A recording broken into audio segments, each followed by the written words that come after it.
All right, everyone, it's 4:30. We've got, Sean is not attending today, I understand, so Stacy is here, as she usually is anyway. But I'll call to order the Charlottesville Albemarle Metropolitan Planning Organization for our Wednesday, October 22nd policy board meeting at 4:30. And then we can do the roll call. We do that? Yep. Supervisor Galloway, Present? Counselor Holstrings, President, Supervisor Malik, here. Counselor Winston, Here. Mr. Nelson.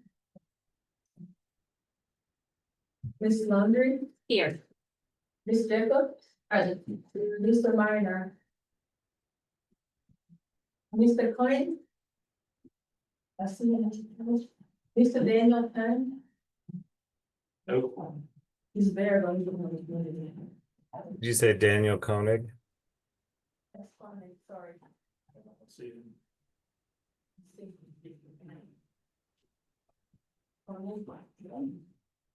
Yeah, he said yes. Thank you. Mr. Hubert. Mr. Wilson. Miss Monty. Yes. Mr. Murphy. Miss Medley. Mr. Williams. And Mr. Espy's here on behalf of. Murphy. John. Present virtual height. Great, I see Mr. Mitch Hubert's joining too. great. There's no policy people for remote, so we'll forget that. Matters from the public, so do we have some public comment today? No? Attending?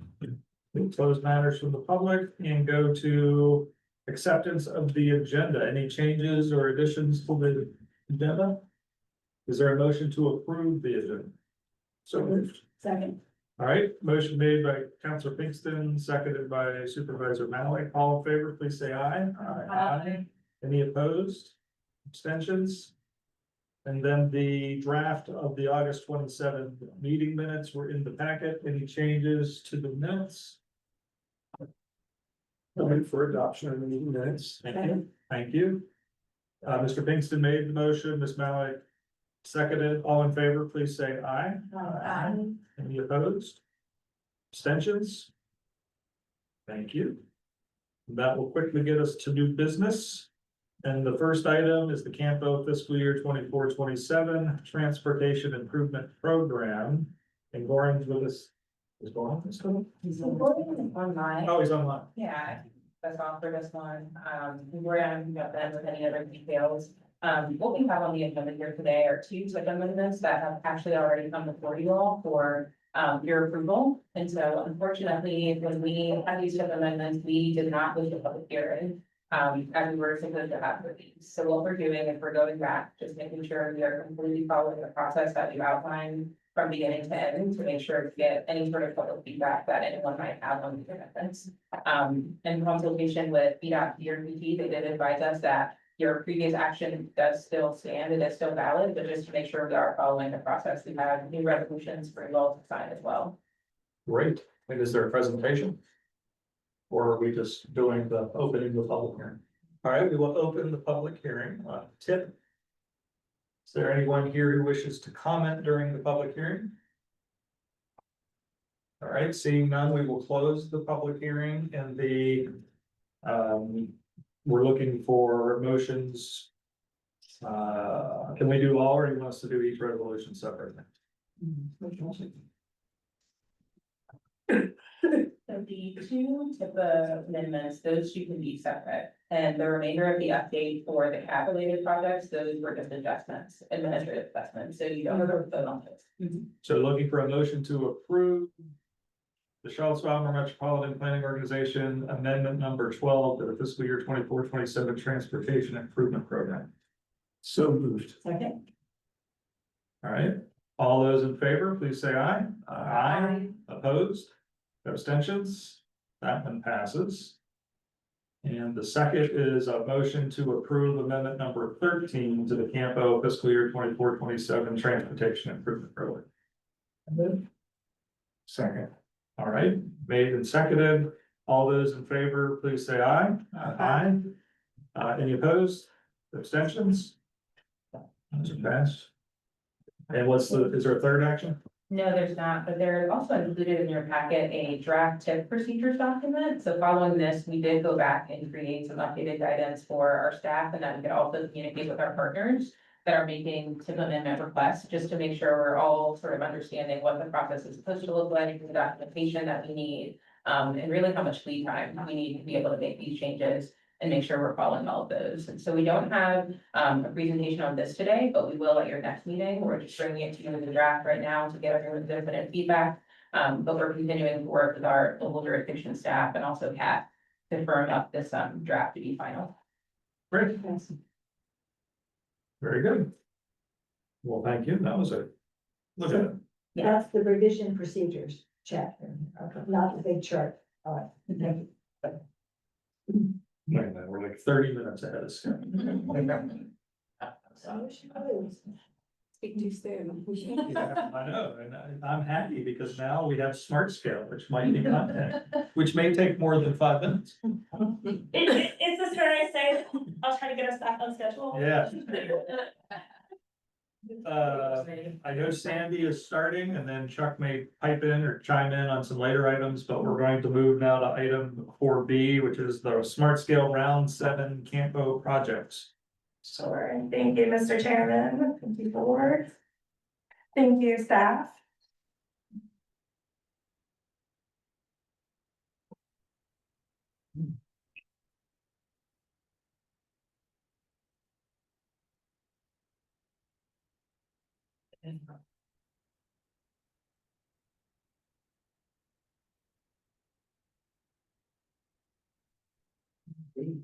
Yeah, that was basically, so if I use the pointer, it would, Yeah, show. or we just, you can use this thing. Yeah, but if I want to show something on the slide, they'll see my mouse. You'll probably. Yeah, do you guys see the mouse moving? Yes. Okay. Yeah. Awesome, great.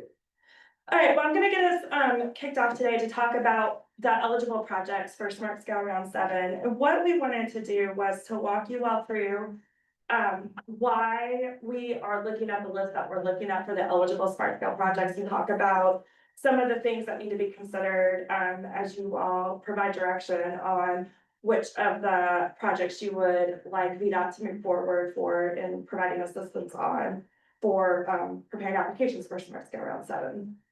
So this first slide right here shows basically the decision flow chart that we go through in order to identify and prepare smart scale applications. The MPO, we'll talk a little bit about the different programs, but based on the changes to the smart scale policy in last round, the MPO is limited as to what types of projects can be submitted through smart scale through the high priority program. And so this is going to help us pay attention to what types of projects that the MPO can prepare. So we'll talk about the V-Trans need, identify projects that have a V-Trans need. All projects start out by having to meet a statewide need as a station process. And then we need to make sure that the project is in an HPP eligible location, which means that for the MPO to submit a project, the project needs to meet a need on the former statewide significance or regional network, which is identified as being within an MPO area. The regional networks are defined in V-Trans. So if the project isn't identified as a regional need in V-Trans, it doesn't need a regional network need. And then there's the feature eligibility, which was identified, which was developed in the previous smart scale policy revision, which means that only certain types of projects are eligible for smart scale high priority program. And then we're going to talk about application readiness considerations and smart scale competitiveness. All of those are going to help us start filtering down the projects that would be good candidates to prepare for smart scale applications. All right, so V-Trans is the statewide transportation plan. They use a a data-driven process. You'll hear performance-based a lot if you read through this document, but a data-driven process to identify locations with needs. The V-Trans does not identify what the improvement should be. They identify where the need is, but it's up to the localities and the region to determine what solutions would be the preferred alternative to meet the needs throughout the statewide network. Priority needs are identified at both the statewide level and the construction district level. And what I included over here on the right side of the slide is the weighting criteria that is used to identify the V-Trans priorities. For the district, construction district priority needs, the V-Trans priorities, so the priorities that are used to determine what the location, the highest location priorities, those are consistent with what the construction district scoring would be through the smart scale evaluation process. So this is evaluating needs, not the benefits of an actual project, but the way those are evaluated are consistent based on the prioritization with smart scale. And these priority needs were adopted by the Commonwealth Transportation Board in April 2025 using data from 2023. The needs are shown geographically using an interactive V-Trans map. This map right here shows the needs that are identified within the MPO area. It's probably a little bit difficult to see the lighter colors, but the high priority 1 needs are shown in red. Orange are priority 2 needs, priority 3 needs are yellow. We did not include priority 4 needs, but if you go to the map, you would also be able to select priority 4 and see those. By the time we get down to priority 4, though, even though they are indicated as a priority, there are some competitiveness considerations that we'll talk about a little bit later, which is why they're not shown on this map. All right, so the second consideration is the location eligibility for high priority projects. So you all have probably heard this several times before, but just to keep the flow going, a reminder that smart scale is actually a process that is used to fund projects through 2 different construction programs. There's the high priority projects program and the district grant program. So MPOs are only eligible to submit projects for high priority program funding. They are not eligible to submit projects through the district grant program. So projects that are eligible for high priority project funding have to be on a location of statewide and regional significance, and the MPO is competing for funds statewide. And projects have to meet thresholds for both location and type to be eligible. Localities can also submit projects for that are eligible for high priority program funding. What happens when a locality submits a project, though, is that it is first evaluated through the district grant program. So the district grant program funds projects of local significance, and it is competitive within each VDOT construction district. Our construction district is allocated a certain amount, and projects are competitive within that construction district if they are eligible for district grant program funding. All right. And then we get into the feature eligibility, and this was a new requirement that was implemented in the previous round of smart scale. To be eligible for high priority program funding, which again is the only type of funding that MPOs are eligible to submit for, projects have to meet one of these types of features. A lot of these are based on major roadway improvements or adding capacity to transit or rail. So these are things like grade separated interchange improvements, innovative interchanges, new interchanges, we see that word a lot, new roadway alignments, new bridges. This is what the Office of Intermodal Planning and Investment has defined as eligible project types for the high priority, to be eligible for that high priority funding. The alternative is that an application can also be eligible for high priority program funds if the proposed improvements were identified as part of a STARS or pipeline study or a similar study like that. The catch to that, though, is that the full set of preferred alternatives has to be submitted as that application.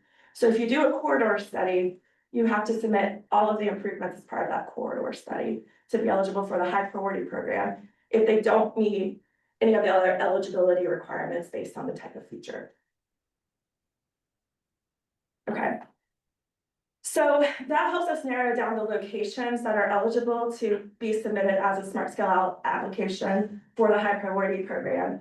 And then we need to start talking about what it takes to get an application ready to submit for Smart Scale. Smart Scale requires that there's a lot of documentation that's required. It's a pretty substantive effort.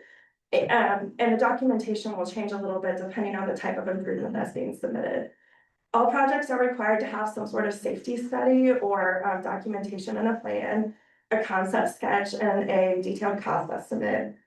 But the types of projects that we're talking about that are eligible for the high priority program, largely including interchanges, are also required to have more substantive technical reports that document the safety and operational impacts.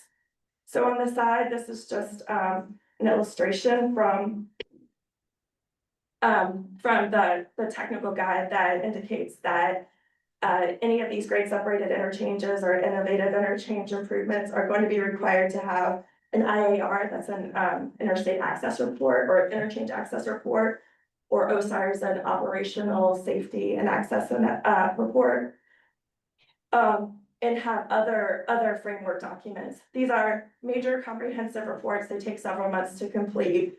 And so in order to have an application that meets this high priority project eligibility feature and have it at a state of readiness that it will be accepted through the Smart Scale process, we have to make sure that we're giving ourselves enough time to prepare that document in order to submit with the application. What you'll see if you look at this is you'll see gate 2 confirmations and gate 3 confirmations. The requirement is not necessarily that this documentation is ready at the end of the application cycle, but there are different checkpoints throughout the application process, and we have to demonstrate that we are moving the project forward towards readiness throughout the application. So you'll see those indicated here. So we are not in 2026 yet, we're in 2025, which means we'd be over here and then we'd be coming back over to 2026 to start with. But at this point in 2025, we're starting to think about what is it going to take to meet these requirements in 2026. The pre-applications for Smart Scale will be open in March. And so that's when the basic information, the general locations that you all are interested in preparing applications for will need to be identified, and we'll need to start getting those into the portal, working with the MPO staff. And then there's a gate requirement that just acknowledges that you are aware of what the requirements are as part of that pre-application process. Your gate 2 confirmation will come when the pre-applications have been screened in and you can start the full application process. You'll have to meet a gate 2 requirement, and then a gate 3 requirement will be required at the end of June with an August 1st application submission. So that's where we have to go with the project, is make sure that we are steadily demonstrating project readiness throughout the project. Is my raspiness bothering you this? No, I just wondered, I'm wondering. All right, so that helps us, Sandy, I'm sorry, since we're stopped, yeah. because before we get, because there's a lot of content, does anybody have any questions up to this point? Because I do, but I want to ask if any others do. This point. I guess a clarification. Yeah. You talked about earlier, several slides, or page 31, that studies were required, so the pipeline study for Old Abbey Road, would that qualify for that type of thing? For the most part, it provides the operational analysis and the safety analysis. We did not do that full operation safety and access report for that study. So that is one of the things that we need to know fairly soon if you all want to move forward with an application for those interchange ramps, so that we can start preparing that report. Hold on. The ramps that were Yeah. approved as part of the requirement for the applicant, for the That were selected as a preferred alternative. the applicant was supposed to provide those. So anyway, okay. So, yes, I Those do. ramps. Yes, I understand. Old Abbey Road northbound to the bypass is the one I have in mind, because that was part of the application. Right. Yeah, that wasn't previously developed as an application, so if, No, the application, the zoning application, the county application, and I know that this was right when the pipeline study was proposed, and Sean talked about all the answers we were gonna get, that was gonna support the application, so I'm just trying to roll back to where we were 2 years ago. yeah, so because it was clear that that study was not going to be completed in time to prepare an application in that round, we did not complete the OSAR, that operational safety and access report at that time. So we know that that is one of the eligible projects that could be submitted. So if you all want to prepare that as an application, we are ready to support that. We just need the nod from you all to start preparing that. Local district, okay, Yeah. got it, thank you. Any other questions? Yeah, if you don't mind, going back a couple slides to where there's the grid. Yeah, that one. So it's the first chunk that says these need categories are not utilized for establishing construction district priority locations. And then the next chunk says these need categories are not utilized for establishing statewide priority locations. Mhm. Does that mean that the opposite is true? So the first chunk is utilized for establishing statewide priority locations, and the bottom chunk is used for establishing construction district Correct. priority locations? Yeah, so this bottom chunk right here, where it says these are, where it says, you know, the other side, these is not used for statewide priorities, it's used for the district. This is the part, you'll see there's area type A, B, C, and D. So the Charlottesville, Albemarle, MPO area is an area type B. So what this means is that these weightings are roughly correlated with the same weighting that is used to evaluate the benefits for smart scale. So there's correlation between how V-Trans identifies the need. They use slightly different criteria, it's not exactly one-to-one. But there's correlation between how V-Trans identifies the need and how smart scale scores the benefits. Okay, and is this what got changed a couple years ago when they decided to weigh bike ped projects less useful than car projects? This did not directly, because they use slightly different scoring metrics, again, because this is evaluating needs, and the other one is, and smart scale evaluates the benefits of the project. So again, they're not like a one-to-one correlation, so this did not get changed the same way that smart scales got changed. Okay, thank you. Yeah. All right, so on this, I'm sorry, did you have other? Right. You said, you stated for anything that was a pipeline study, whether it's state initiated or local initiated, I'm assuming? Yes, it still has to be on a corridor of statewide significance or regional network. So if it's a state initiated pipeline or corridor study, then what was this piece about it? You have to submit for all the elements of that? To be eligible for the high priority program funding, you can still submit any element of that, as long as it needs to be transmitted through the district grant program. But it goes as another count. But what's that? It goes as another count. Yeah, it would be one of the district grant program projects. Now, if any of the elements individually meets one of these other features to be eligible for the high priority program, that can be submitted independently. Okay, I understand. But the requirement to have to submit all the elements initially. I mean, Yeah, And then- if, go ahead. when's the last time something like that's been funded? That successfully got approved as an application with all the elements? Well. Then the last round was technically a full preferred alternative. What? That was just the TBI though, that was not. No, the Penthouse project, that was the access management and the Rolkin Road sidewalk improvements, that was technically all part of a pipeline process, pipeline study. So that full set of recommendations, that was a relatively, low cost improvement for that. I'll give you that, but if you have to give me that there's about 6 pipelines that are on pipe tops. Why is Chuck laughing? I don't know. Chuck, why are you laughing? That's the exception to the rule. The Pantops there's a bunch of projects there, but the only part that was part of the pipeline study, because we had already studied the stuff to the west, was from Rolkin Road to the interchange. So that was the pipeline study. The rest of it was other studies. Here's where I'm going with my thinking, and just, first was just understand what you said, that I Yeah. made it clear. But if I'm required to submit all the projects together, and if I want to piecemeal them, because from a cost perspective, the chances are to get a higher probability of getting done when they're broken up into segments. Mhm. Now I have to give up a whole application because I'm forced to submit the whole project and then do piecemeal at the same time versus being able to do a piecemeal and maybe getting a different project in when I know the probability of the big project's not gonna happen or are less than these individual ones. And then today you're coming back with the individual segments broken up. It's almost as if the state's requiring us to submit the big project just to delay us to be able to get to the piecemeal ones and give us a whole other cycle before we can get to them. Yeah, no, okay, let me see if I can clarify that part a little bit. I understand where the frustration is coming from, so let me see if I can explain this a little bit better. That's a bold statement. No, I understand the question that you're asking.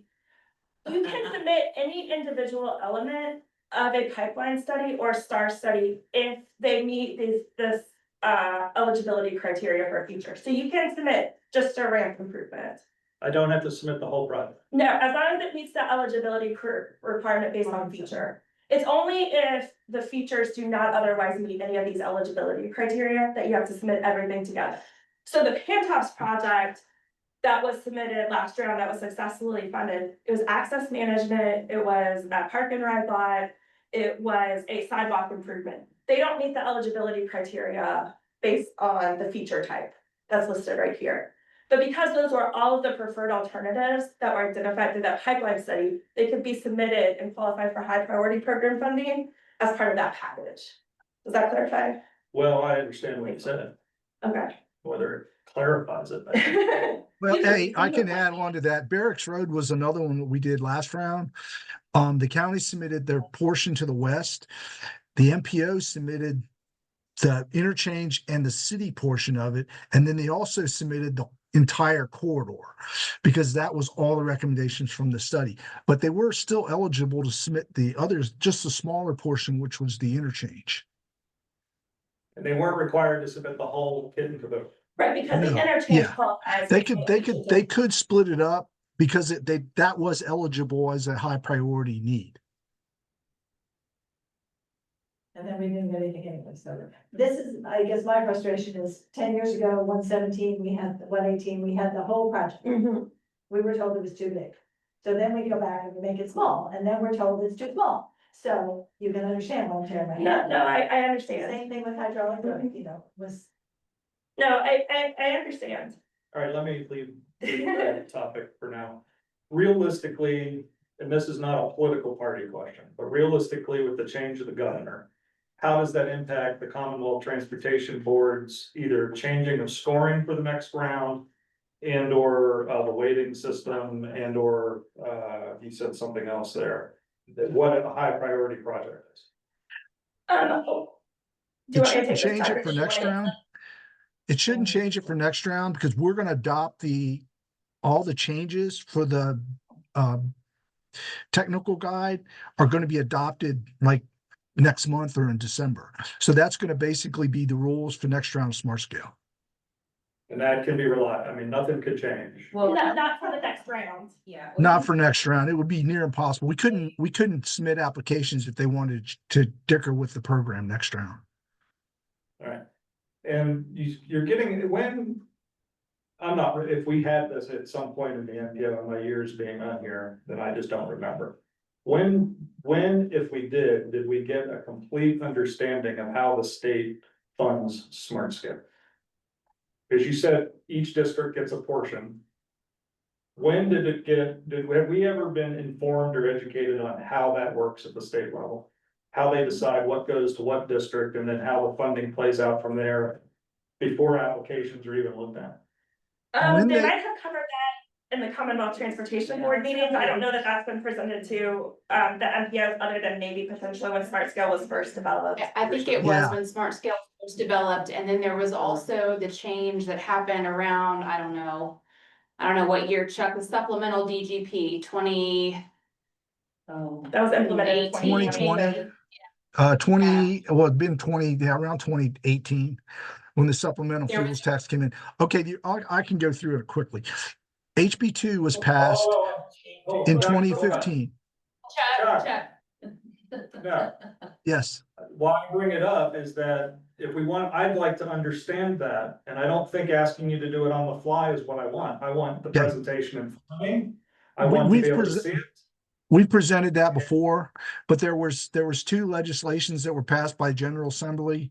The first one basically created Smart Scale, which they called HB2. The second one split it into two programs because of the pushback from the rural localities to make sure that Okay, I they get were represented well in the process. All I'm asking for is a presentation that's official Okay. that we can look at, we can all understand it, and I'd like it before the applications are have to be submitted in March. Is that a reasonable request? That has it. Yes. Thank you. All right, that's all my questions I had at this point. Thank you. Okay.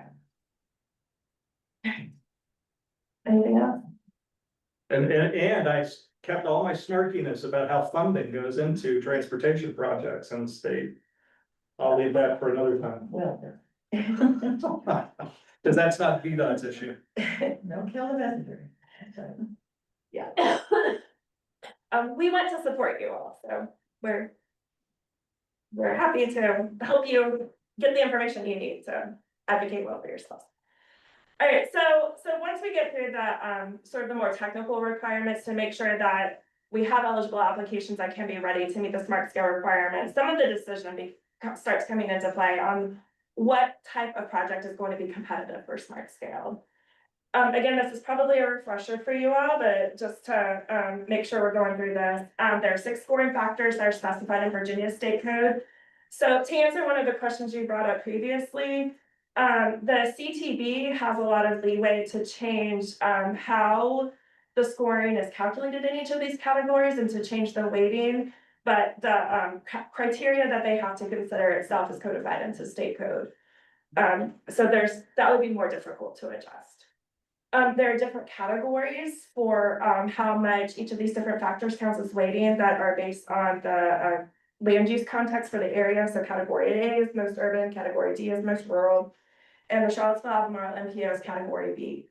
So for category B, some of the things to consider is that safety counts for about 20%, congestion mitigation counts for about 25% of your score. Accessibility, so improving access to jobs, improving access to multimodal improvements, that counts for 25%. Land use used to be a standalone score, now it becomes a multiplier. Charlottesville gets really good land use points, but in order for those land use scores to help your application, you need to make sure that you're maximizing the benefits in these other criteria. Economic development is 20%, environmental quality is 10%. Charlottesville City or the MPO as a whole, when you talk about. Yeah, the urbanized, Albemarle in the urbanized area, so done very well with the land use points. It's really about how many different types of locations that attract activity, or like how densely populated is your area. And then for regional entities with populations less than 500,000, which is a Charlottesville, Albemarle, and PF, you have 4 applications. So this is a really high level understanding of how funding gets programmed for smart scale. So based on VDOT, maintenance programs get funded first. You've heard us say this before, but in the most recent preliminary 6-year financial plan estimate for the FY25 to FY26 to 31 reflects a $1.6 billion move from construction to maintenance when compared to the previous 6-year improvement program. Maintenance costs are higher. We saw a lot of expense related to responding to hurricanes and snow removal and things like that. That all comes out of the maintenance budget. The supplemental fuels tax was gradually phased in over the previous 2 rounds, so that saw a pretty significant surplus in funding from that new supplemental fuels program that's fully implemented. So future rounds are going to be more moderated and give us 2 years of supplemental funding instead of the 4 to 5 years of supplemental funding that we saw on rounds 4 and 5. And so what we are anticipating is that for round 6, we would probably have a similar level of funding, which means that for the statewide programs, there'd be about $386 million that is distributed to the high priority programs. And the Culpeper District Grant Program would get approximately $68 million if it's consistent with the previous round. I have a quick question. Yeah. Can you go back 1 slide? And can you walk us through this diagram? Because I have some questions about it. Okay. And it would be helpful just to have a walkthrough. When you say the diagram, you mean the map? Yes. Okay.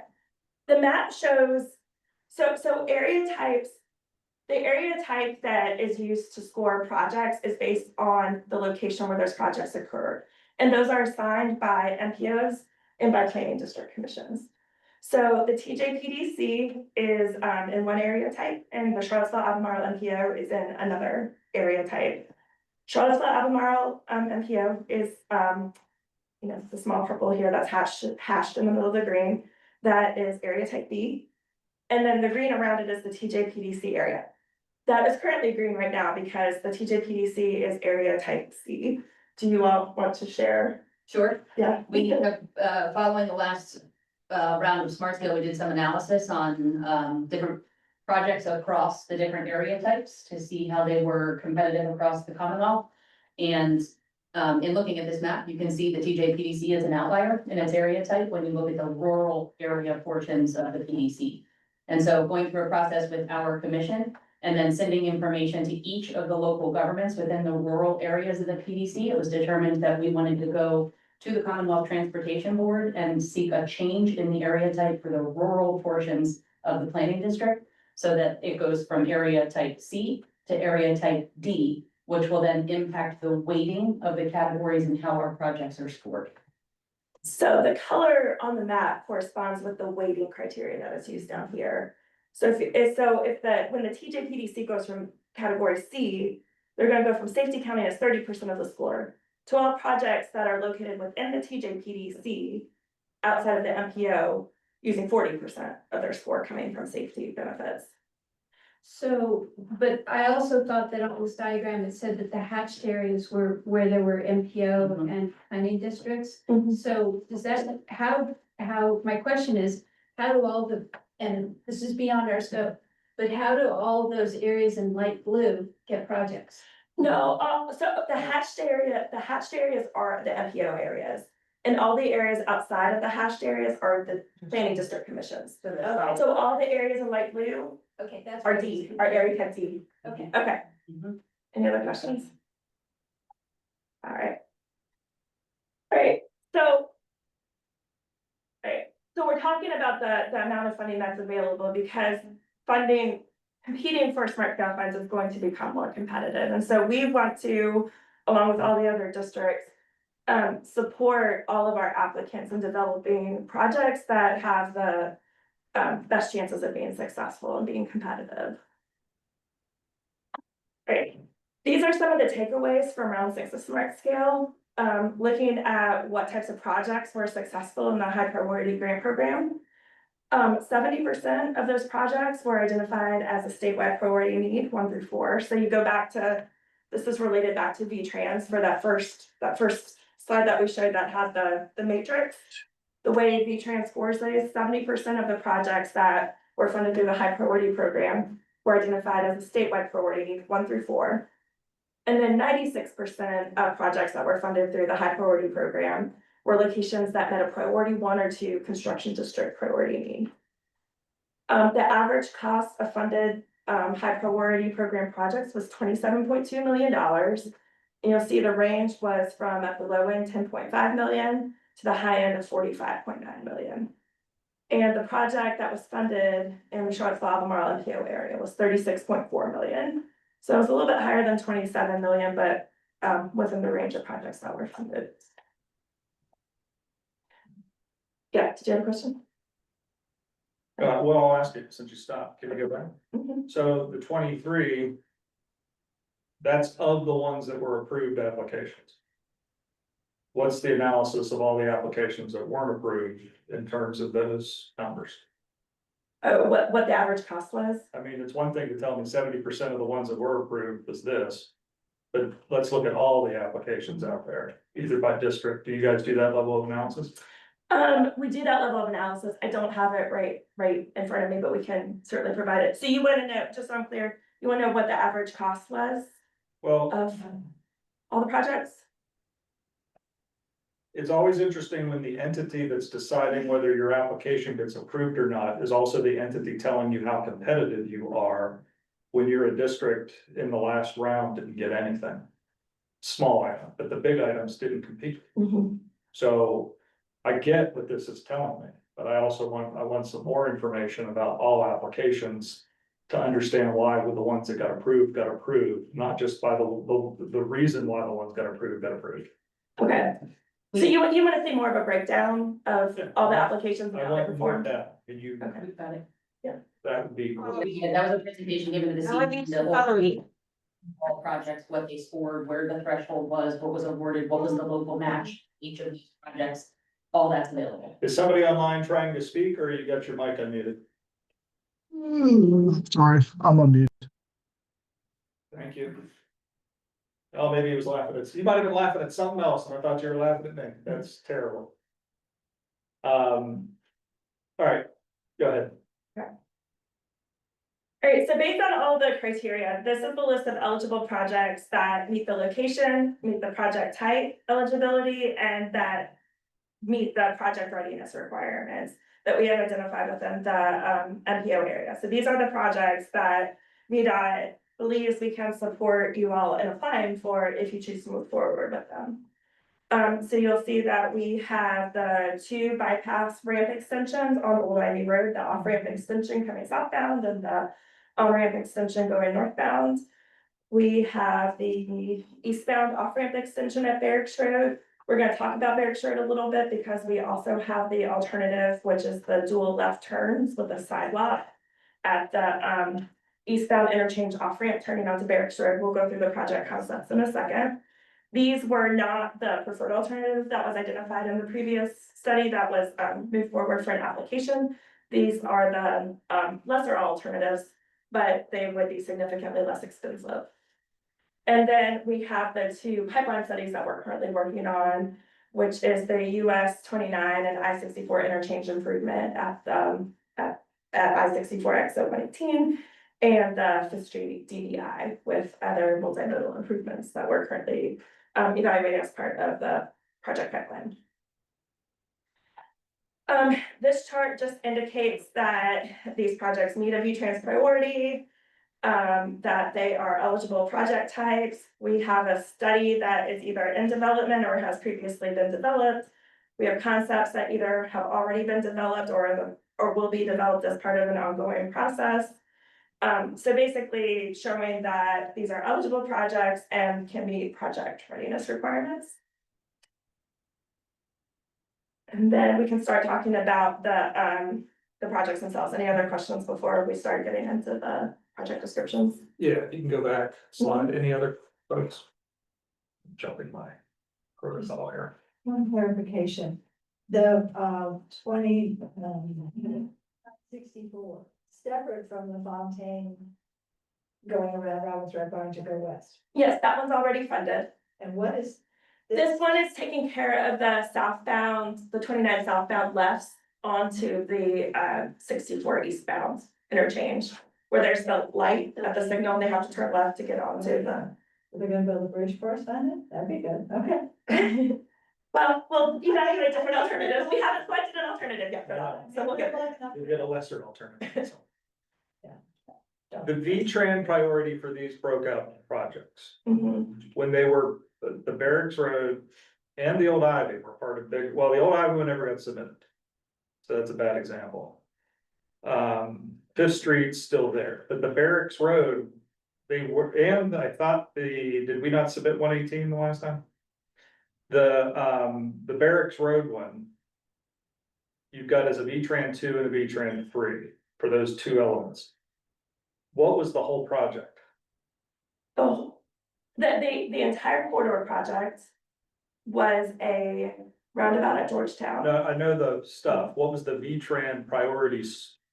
Oh, For the whole was there one? There isn't, no, it's for the individual elements, it's So where the. each element gets a V-Tran priority. well, as long as it meets a V-Trans priority, the V-Trans priority just kind of identifies that opportunity for an improvement. And that's focused on the interchange with the bypass Barracks Road, not all the other stuff, because V-Trans doesn't really care about Georgetown and Barracks Road necessarily. So are you talking about what is the highest V-Trans need, or how would the V-Trans need? What would the V-Trans priority be for that whole section? If yours, it sounds like previous large applications, even inside of them, the elements had their own V-Trans scoring. Is that true? Because if that's the case, then my question doesn't make sense anymore. So there are different V-Trans needs on each segment. And so you just have to meet one of them to be eligible for smart So when scale. we submitted the Barracks Road projects the last time, Yes. did the whole project have a V-Tran priority score, or did each element of it have a V-Tran? It was made up of segments that had Each different individual nutrients. segment has its own And means. segment meaning road segment. Like you can take the entire Barracks Road and it's in different segments, Gotcha. and each of those on an interactive map will show you what is the V-Trans need on that segment. So this could be one, this could be three. Okay, this could with be that, one. understanding that, then my question, it doesn't make sense to me. Okay. Okay. Alright, okay, so these are the projects that we have identified as being eligible and being able to move forward to project readiness. So we'll talk a little bit about what the projects are and what the benefits are. So the first one is the 2 Old Ivy Road ramp extensions. This is tilted a little bit, so north is to your right. But this up here is the off-road ramp from the US 29-250 bypass southbound to Old Ivy Road. This is a ramp extension. It is about, excuse me, it's about, it's about, half a mile, yeah. That has a CMF factor of, approximately 0.59, sorry, or 0.241. The CMF basically says you multiply the amount of crashes that are currently occurring by the CMF factor, and that shows you what the crashes would be with the improvement. So these are ramp extensions, but all of the ramp extensions largely are intended to address safety concerns because there's traffic backing up onto the bypass. It's causing rear end crashes and causing friction, which is occurring, causing crashes and leading to safety considerations. And so the other ramp improvement would be going northbound from Old Ivy Road onto the bypass.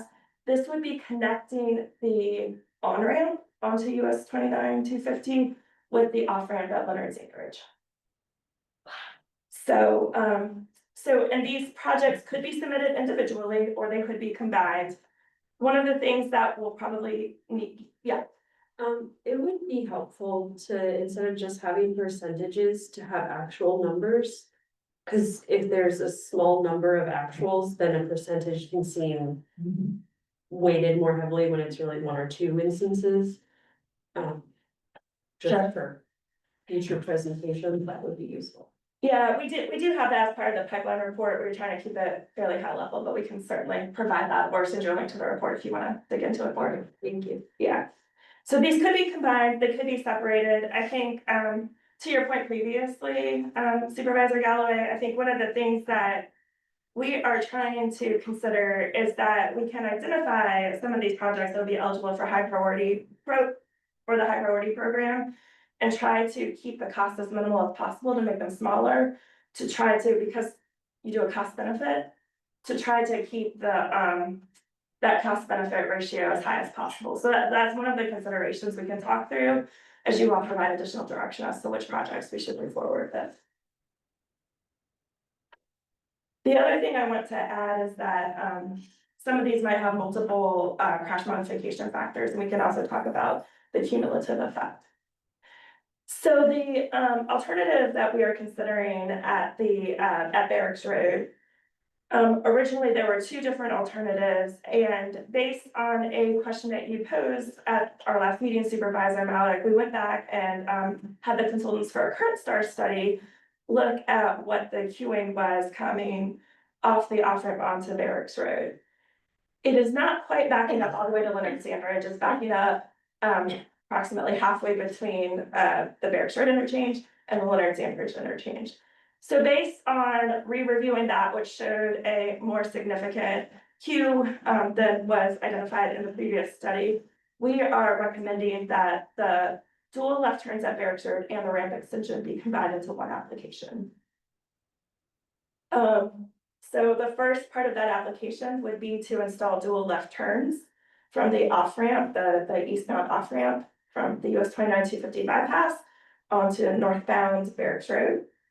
This would include a sidewalk that goes under the bridge and it goes up to the intersection with the westbound on-ramp and would connect to the sidewalk that is in the city of Charlottesville. So there would be a sidewalk improvement that is considered with this. And then the ramp extension would be extended. Yeah, forget I how mean, far it goes. they're broken up into separate slides, Sandy, and I show the Yeah. full slide as the third revision. Here's the one you want to show. This one's basically Okay. for the dual lefts with the sidewalk improvements. It also has a crosswalk on the west side of the interchange. And that would be, when we put the applications in, we have to, because the county's putting in an application, potential application there also for the right turn lane, we need to make sure the overlap is correct. So they're both going to include that crosswalk. And that's going to help to address some of the concerns on this corridor because there's no crosswalks to accommodate the crosswalk on that side of the road. So this is this would be the preferred scenario that we would recommend based on addressing all of the needs at the intersection from a pedestrian standpoint, as well as the capacity of the left turn lane or the ramp. Each one of these individually has a 0.75 crash modification factor. When you put those together, the way you combine those is typically to multiply those. So you'll multiply 0.75 times 0.75, it would reduce the crashes by approximately 50%. And then both of these, while they were not the preferred alternative, both of these had good public support through the public engagement process. 60% supported the dual left turns and 62% supported the ramp extension. Any questions? Yeah. Yes, thank you. Out of the picture, oops, I'm on page 42. I'm going west on Barracks Road, there is no sidewalk. I'm looking at Chuck's picture, go back to the one that has all the extra sidewalks everywhere. Okay.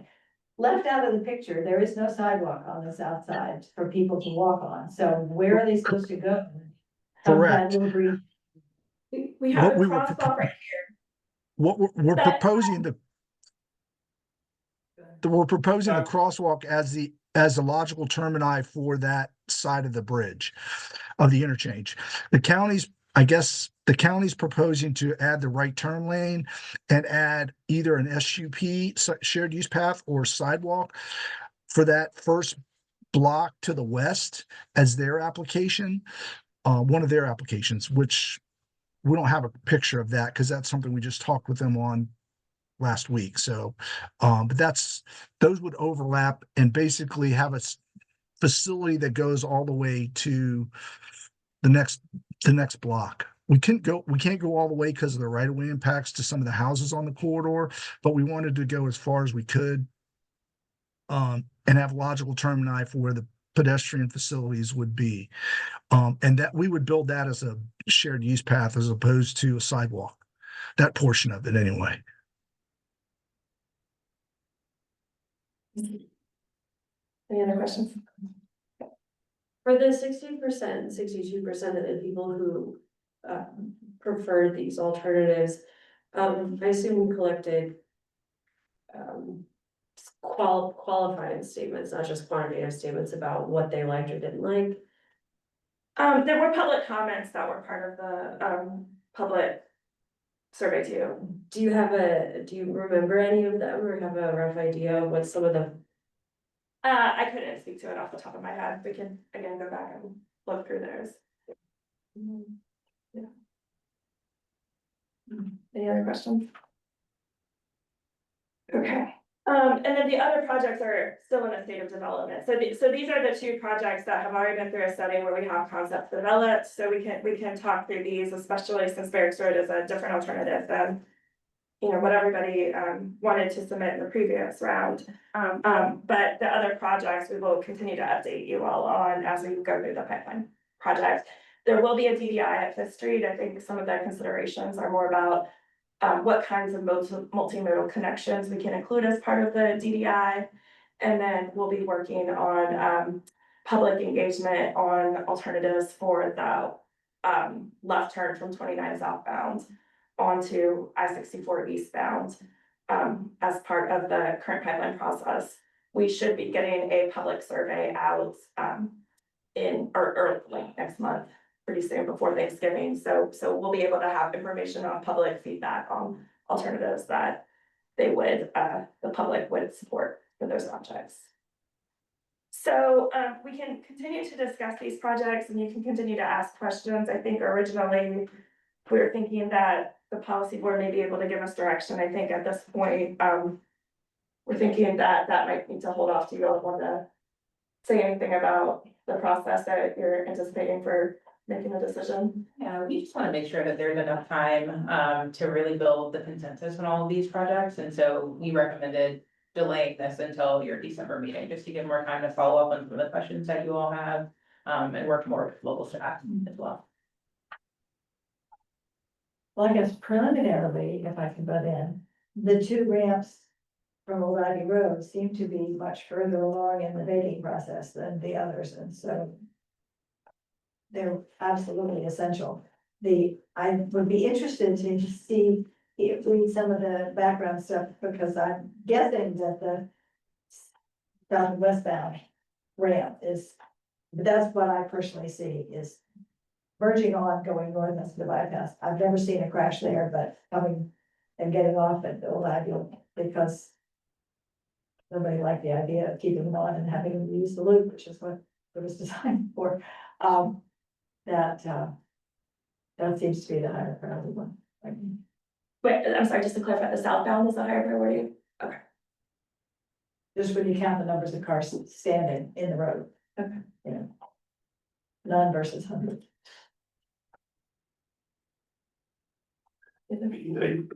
What was presented looks fantastic to me, have any feedback. To go by both directions every day. Those would make huge improvements. Councilor Archer, Um, thoughts? sorry, I'm not bringing my A game today. For the Barracks Road scenario with the dual turn lanes, is that road wide enough that it just needs to be repainted, or would we be adding a lane to that? Chuck, I think there would need to be a little bit of a widening there, but do you want to speak to that? As currently, For the it's dual just got lash? 2 lanes on the approach, so we'd have to widen it to accommodate the 3rd lane partially up the ramp. So you can get dual lash. You'll still have a right turn lane. Right now you have a left and a right. And we will basically be adding the left turn lane, the additional left turn lane.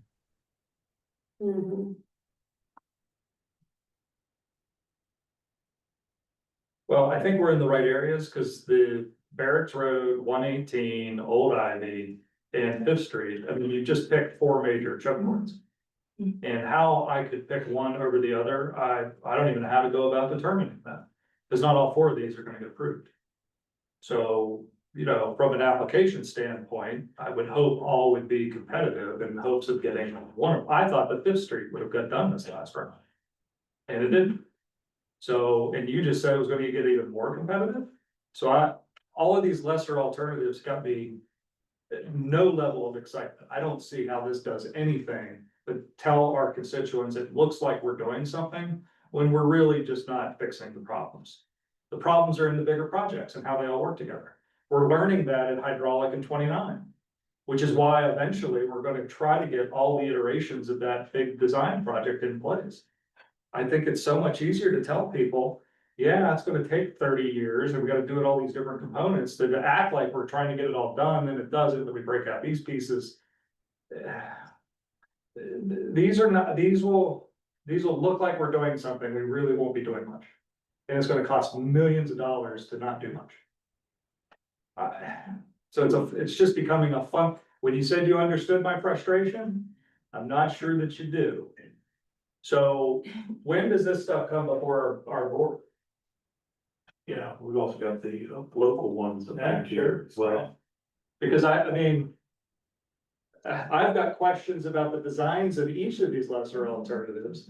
Beyond my thinking, well, these lesser alternatives don't even really do it. I mean, the stuff over at Old Ivy.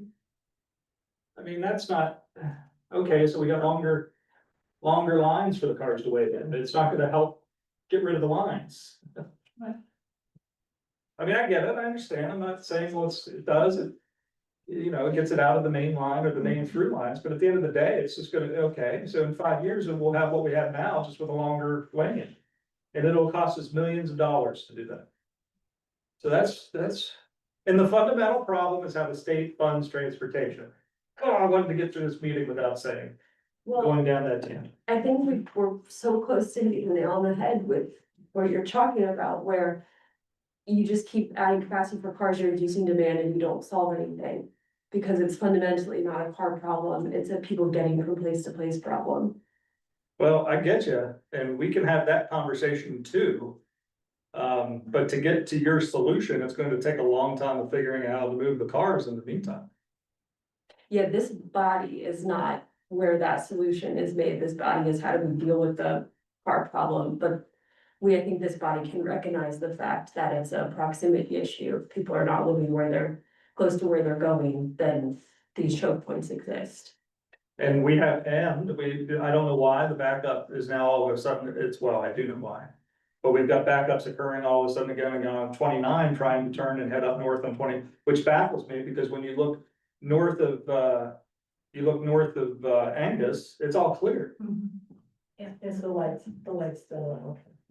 So, I mean, at weird times of day, not even rush hour, I'm like, why are these cars back? I look north, clear. I look south, parking lots. So what's happening under that bridge? I don't know. So. I mean.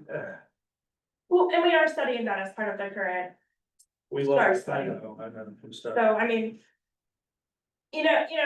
I hear what you're saying. And I don't need a response, Sandy, Yeah. frankly, I appreciate you trying to give one. I fundamentally don't think it's a VDOT problem. You're given what you're given. Mhm. And you're told the process. So like I said, essentially, it's a funding issue. You had $30 billion in smart scale projects submitted. Mhm. You approved 8 billion with $1 billion in local match around the whole Commonwealth. And it's gonna get more competitive. We ain't doing shit to help transportation in this Commonwealth. And that's not on VDOT, that's on the General Assembly and the governor. So, that, I don't say all this expecting a response. I say it all because it's something I've said now multiple times in the last couple of months. The commission sent a letter to the state folks talking about funding. I'm sure others may. And I hope it's gonna be a major conversation. With legislators from the different jurisdictions talking to the state that you can't just keep doing it with the pie that you have now. 30 billion, they didn't look like fluff projects to me.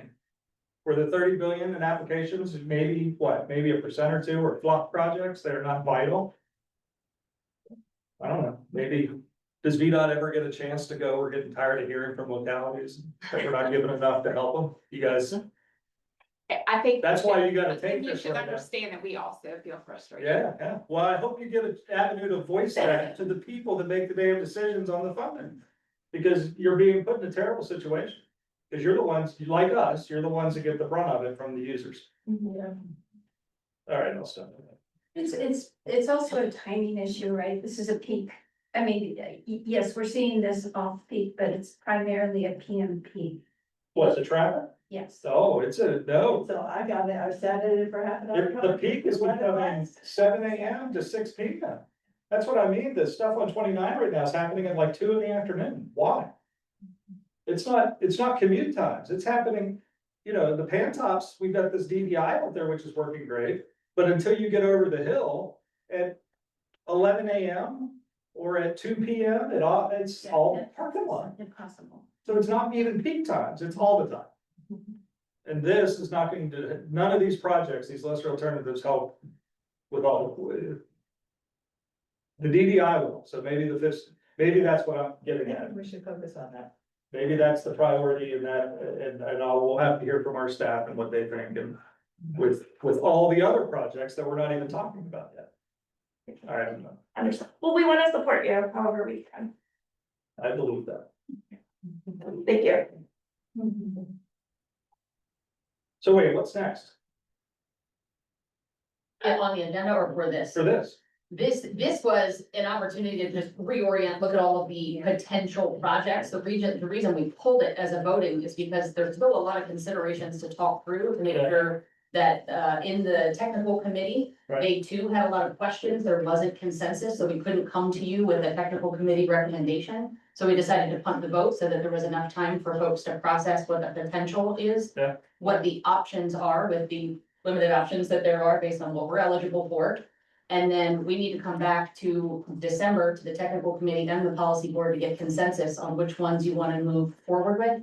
Prioritizing for 4 applications for the MPO. So that decision, you're wanting us to make it in December. Yes. Do the localities get their presentations before December? Our presentations on this particular stuff, or the stuff, the projects movement. When we do the local ones, I know we always talk about what the MPO might be doing. Yeah. Do we do any of that consideration before December? Because our meeting's either gonna be 12/10 or 12/17, depending on what we decide.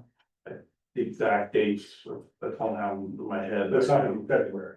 No, we have, you guys, we have a list of stuff that we're, that's the local level to talk to these guys about, we wanna, well, that'll come to you sooner than In later. the city? The only application we're talking about moving forward with the city is that STARS project that we're working on at West Main and Ridge McIntyre.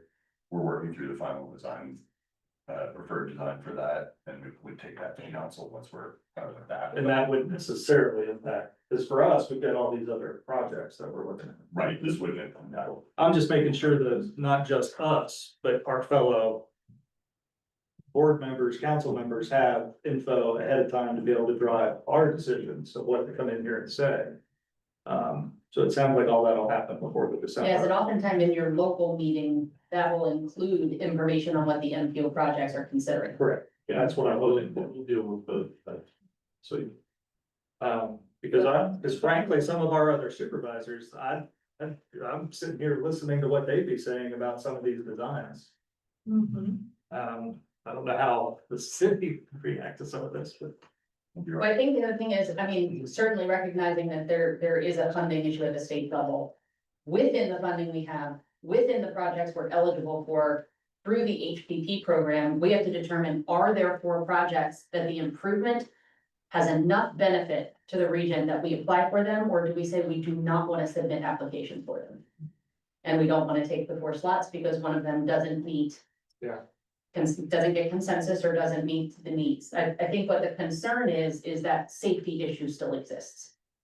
And so, I think the challenge is gonna be, are there 4 projects that are the best of what's available to submit? Or do we wanna say we're not willing to submit those? Yeah. I get it. I just feel like the New York Jets right now. I haven't won a game, but I still gotta get out on the field and I'm not feeling too great about the chance. That's now. All right, guess we're on to something next. Thank you, Sandy. And we did catch up on time, so agenda, and now we're over.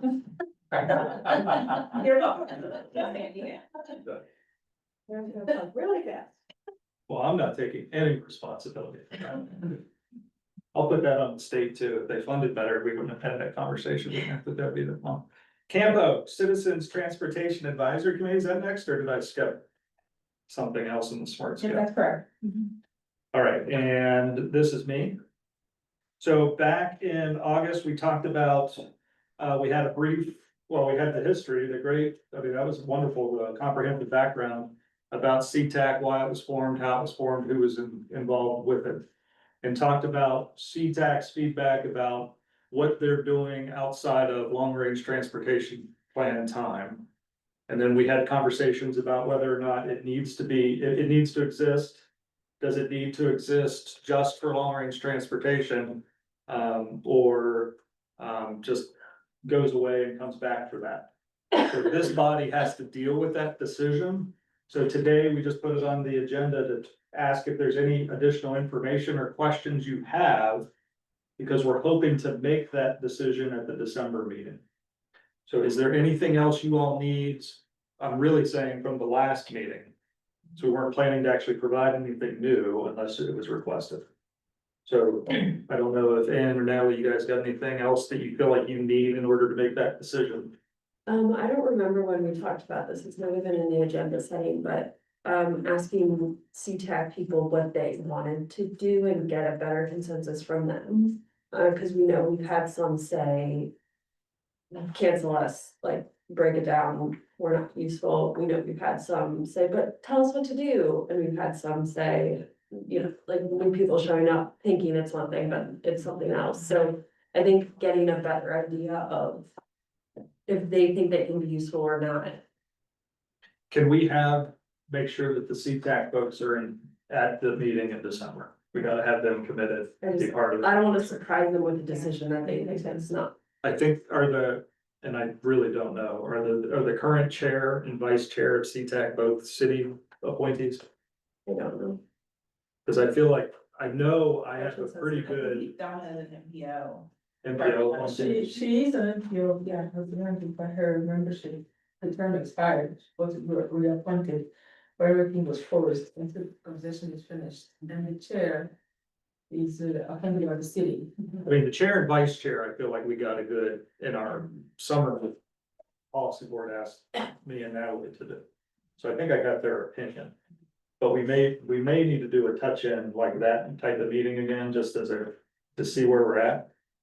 And then maybe that's the new information we send out to the policy board members, and then make sure they are, at least the chairs in attendance at the December meeting.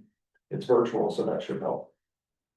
And sometimes group meets on November 19th. So this So maybe on their agenda is a list of brainstorms / demands. When's their meeting? November 19th. What day of the week is that?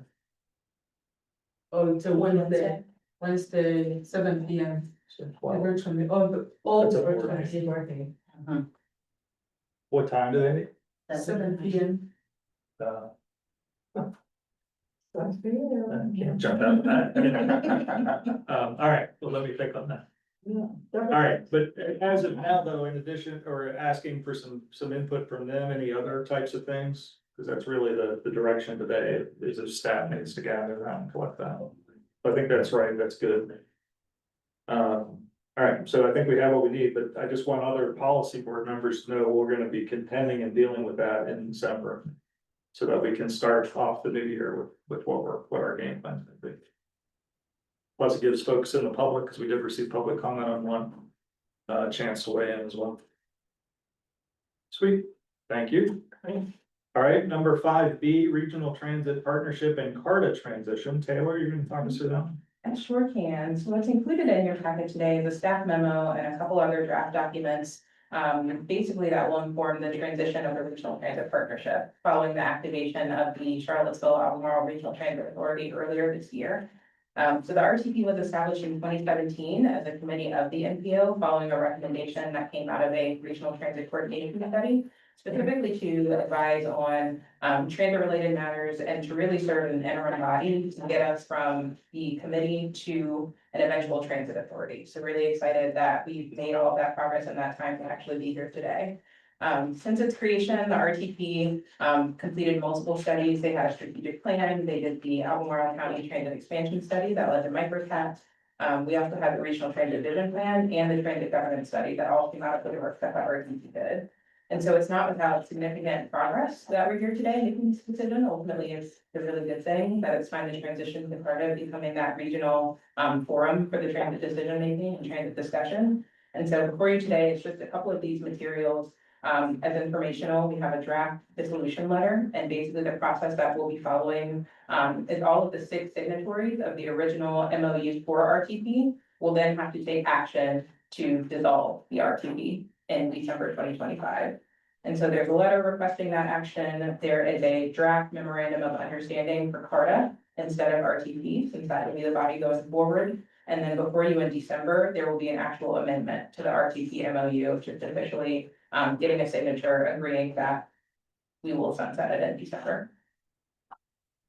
We'll never be so happy with sunsets. For what it's moving to. These are all draft documents at that point. This does come before the TJPDC commission, since it was a committee staffed by the commission to sign the official letter, which will then be distributed to all the members. And other questions or comments about? Thrilled the card is coming on. There was I'm not putting my hands on it, in the packet, Peter and I were having a conversation ahead of time about, the old transit. I mean, I'm assuming a lot of the stuff that was in the packet, the new updated info is not that, like it had a transit line up to like Salmon Club or something. Wasn't that in what, I was looking at it before the meeting. I don't know why I can't find it all of a sudden. But anyway, It was from the project pipeline. project pipeline. Not the. Oh, that's what. Thank you. It had a transit piece in there, but it felt like that, I'm like, well, this seems outdated. Yeah, it took me a minute. That's the next item. Yeah. That's the Yeah, I got it. VDOT updates. on But that. does CARTA and all that work? I'm assuming all transit related stuff at this point, because of the work they've been doing. Is, informed by like the existence of microcat and. How to start looking at it from a more, and I'm asking the question, I don't know if that it does exist or not, because it seemed like what I was looking at here didn't seem to jive. With what I expect is the most up-to-date information related to transit planning. And so are you referring to, I'm sorry, I don't have the presentation right in front of me, but is it the ERP analysis? Is that what you're talking about? Yes, the last part of that presentation on the STAR study, we were talking about the. Oh, it's in the STARS study, there you go, that's what I was on. I feel that's what it is. That's it, yeah, the US 29 high frequency. There it is, yeah. Service. And so a little background on that, so the RTP, one of the studies that we did was the regional transit vision plan. And in there, the future network did include having BRT along 29 in the transit vision plan. And so as part of this study, this is just a very high level, just looking at transit, looking at land use to see what it would take to be able to support that in the future. And so even though CARTA is the new body, the board, the voting members on RTP are the same voting members. Right, sure. I'm just jumping the gun, maybe we'll let them do their presentation, but I'm hoping that stuff like this, when I see it. Would be updated by the work that they've done, like, is that to have been included in here or no? Is my preemptive question, Chuck? But that's next, so I think we'll go to the STARS and pipeline studies. Chuck's doing that one, or? Yeah, I'm still here. Sorry. I guess you guys are gonna load the slides at your end. Look at the slides, Chuck, or? We'll let you, can you see the screen, Chuck? Yeah. Well, sort of, You no, I wanna- can't, but it's not on the presentation mode at your end. I mean, I can try to share. I tried to load it before and it wouldn't let me do it, but Are you starting with are we loading them or you want to load them? You would like us to share them, Chuck? yeah, go ahead. It'd probably be easier. Pipeline? And then can you advance for him, Jeff? Yep, yes. Okay, pipeline study. Okay, these are the 4 pipeline studies we have. Well, there's 4 of them, but there's only 2 in Albemarle County. And the 2 interchange projects, one's at Fish Street, one's at 118. Go to the next slide.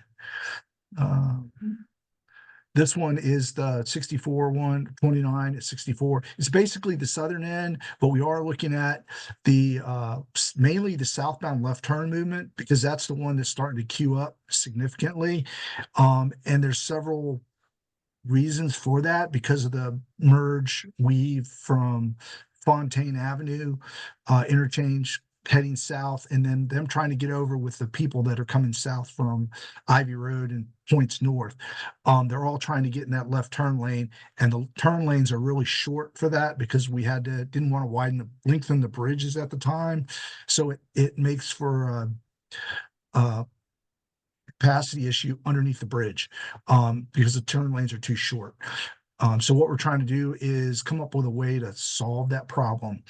We're also going to look at the park and ride lot at Teal Lane as part of that to see if we can expand that so that it can be better utilized by people that are wanting to carpool in or people that are driving in close and then want to get on the bus to go further so that we can provide a bus turnaround as well as more parking at that location. The county's looking at extending a shared use path from the development on the west side of 29 south to that park and ride lot, and then potentially run a extension north along the railroad tracks. I think that's something the county's also looking at, but we're just going to focus on the park and ride lot with this study, as well as the some way to figure out how to deal with this queuing on the southbound 29 portion at the interchange.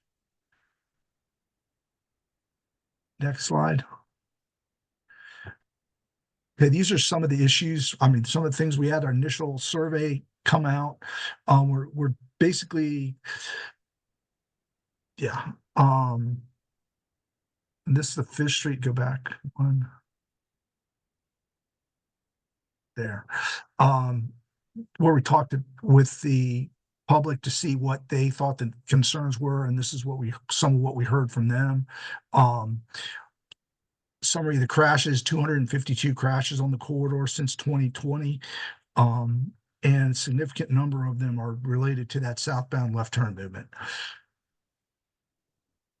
And this is the breakdown of the crash types. As you can see, a lot of them are injury crashes.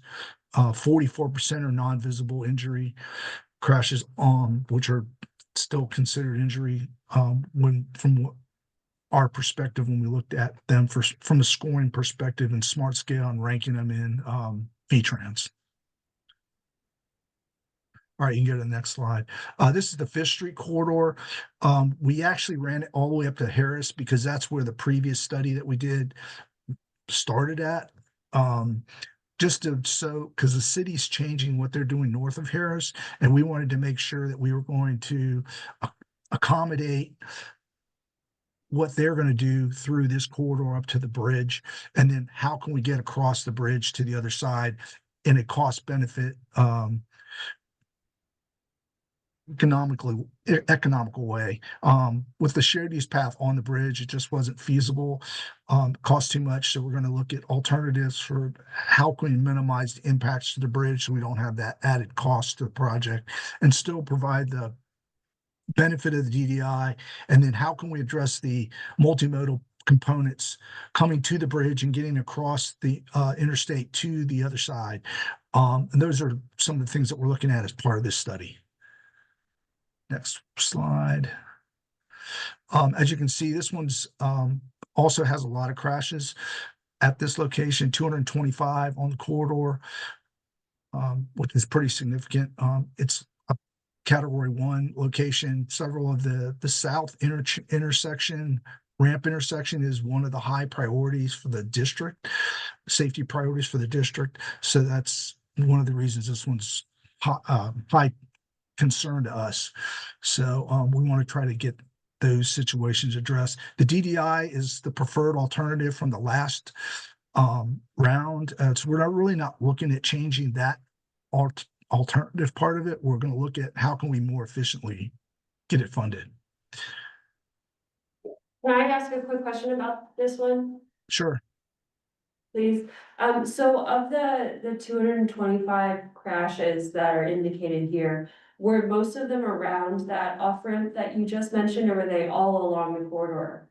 We looked at that. That's basically from the entire corridor. We can get into the specifics at the intersections, and we haven't broken out that way in this summary report. I just didn't have it. We just summarized the whole thing here. There are a number that happen at Fish Street Station as well as at that intersection. Because that one's a pretty, has a pretty. Yeah, that was kind of where I was going with the question is, this includes that intersection. If they're all at that intersection, then this project is bigger than just dealing with that intersection. Well, the interchange was the original study from last round, and it wasn't fundable. Because it was too costly. So we're going to go back and try to address that because we're starting to see the queuing out onto the interstate, which is going to start to have significant impacts on interstate travel on the corridor through this region. And we can't allow that to happen. So we have to fix that portion of it. And a lot of those are related to crashes and operations at the interchange. So, and that's the reason why we went with the DDI. We did submit this project at Fifth Street Station Parkway before. The MPO actually submitted an application there before. But last round, because of the eligibility changes, we weren't allowed to submit it again through the MPO.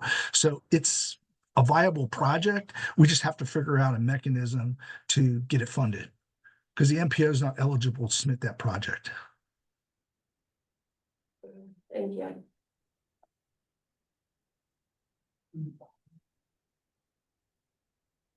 All right. Any more questions about this? I think we Okay, can go on, yep. Is that it? Yes, well, the stars, I've- the stars. Oh, star study. I got the STAR studies.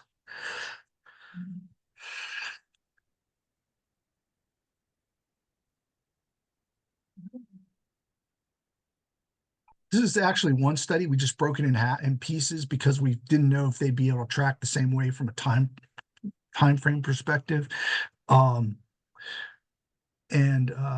we'll go through that. This is the southern portion or the middle portion of it from north of Hydraulic to just south of Rio Road. And these are the needs that were identified on the corridor. You can see that we've got a lot of crash issues along the corridor with rear ends, and there's travel time reliability is an issue. We also have some multimodal, delays on the side streets and multimodal on portions of the corridor, mainly crossing 29. And that's been an ongoing issue since I've been here. And it's just figuring out how to get it. Hopefully with the overpass, the pedestrian overpass will get some of that addressed. We've also got crossings at Greenbrier that are already installed, and we're going to look at other areas on the corridor where there may be opportunities to provide those crossings or come up with solutions that will address some of those issues. This is the northern portion. As you can see, we still have the bike ped concerns at the southern end of this portion of it, which is just south of Rio Road, as well as some of the crashes at the northern area where the weaves are really bad with people trying to get to the underpass versus going up the ramps. They can go both ways because they both go up and come back down. But you have to sit through the light if you go up the overpass, go up the ramp and come down the other side. But the weave issues starting to create a lot of issues with side swipes and rear end crashes with people trying to merge over to get into that underpass. So we're going to look at that and try to come up with some solutions for that. And again, like I said, we want to try to figure out how we're going to get the pedestrians across the street. We've got the Rio grade separation, and they can cross there. That's it. But we do have some concerns at Woodbrook and then points south of here at Branchlands. Next. This is the southern portion at the interchange. We're looking at the whole triangle areas, well, both triangles, the hydraulic triangle, as well as the Barracks Road triangle.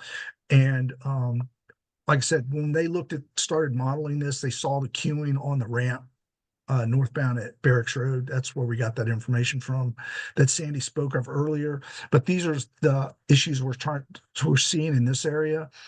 As you can see, we need a lot of transit. We've got bike ped issues. We've got rear end crashes. We've got reliability issues. As you guys pointed out earlier, all times of the day it's backed up. And it's significantly backed up in the PM, and it's variable. It doesn't necessarily matter. It's not consistent from day to day, and that's what the reliability comes in. It's bad, and it varies depending on the time of day when it's bad, and it's not consistent at all. So we're trying to figure out how we can better fix that, come up with solutions to fix that problem that are fundable. So hopefully we'll get some good solutions out of this project. Next, I think that's okay. Here's that transit. We are also looking at not necessarily planning for the transit, but I want to make sure that we're not going to do anything that's going to deter transit in the future. So we wanted to include it to a certain level so that we can make sure that we're getting some discussion about it. So if something is identified out of our discussions, that we can basically include it with a project that may come out of this study. And that's what we're trying to do with that.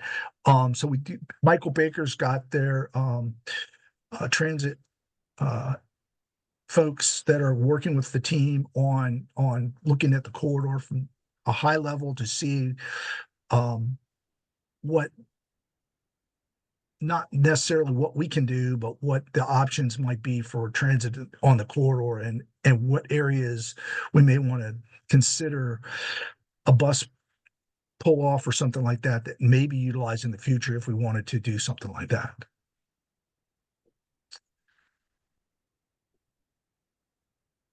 And then next slide. Okay, we had the SWG meeting to talk about some preliminary alternatives. And we're basically still working through that. We're trying to have some follow-up meetings and with the county and the local stakeholders group to try to get a better idea of a consensus on potential solutions. We're also working with the county on adding Hillsdale to the study scope so that we can make sure that we're not going to be impacting it with some of the alternatives that we're looking at. So hopefully once we get through some of that stuff, we'll have some more information for you next meeting that we can talk about some of the other stuff that we're looking at. Schedule. We aren't looking at smart scale this round. Basically, we want to make sure we're going to have enough interaction with the public and the stakeholders group to make sure we get viable solutions that are fundable. So we're basically allowing time for that kind of interaction and feedback so that we can make sure that we're going to end up with something that's fundable. So, but this is the preliminary schedule, and this lower part is something that we're probably going to be shifting around depending on how the study goes over the next month or so with our interaction with the stakeholders. And that's pretty much all I have. Any questions? Sandy's there. She's been working pretty diligently with the group and the stakeholders on this study. So she probably knows more about it than I do. Questions? So who are the stakeholders? The city, the county, So it's staff, in other words. yes, pretty much staff. We haven't, the Everybody. policy board or the board of supervisors or the city council aren't necessarily the stakeholders, but if we need to come and present to them, we can. But we've gone to the CAC meetings up north. I went to them a month or so ago, and I told them I'd come back once we had some more information.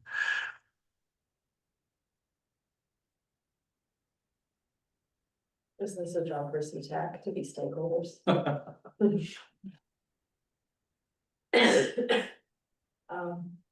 This on page 90 was already pointed out about the big blue line there.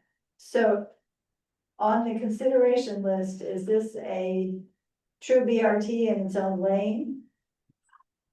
We're looking at more like express bus, high frequency transit.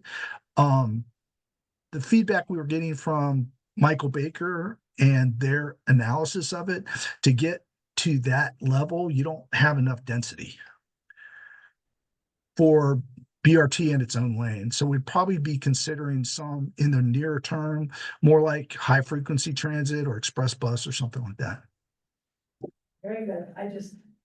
One of the real fiascos in transportation planning in 2008 was whoever the consultant was back then decided that the most important thing our community should do was to spend $100 million to make a light rail thing from JPJ to the airport.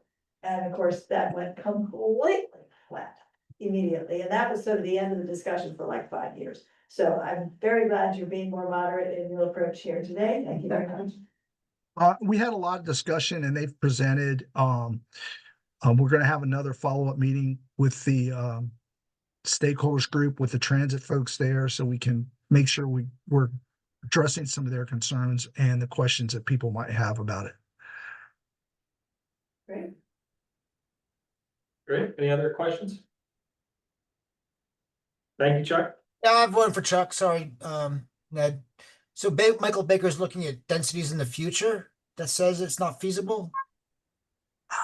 they looked at preliminary densities in the future, and they said didn't look like it was going to be feasible in the future, in the next near-term future.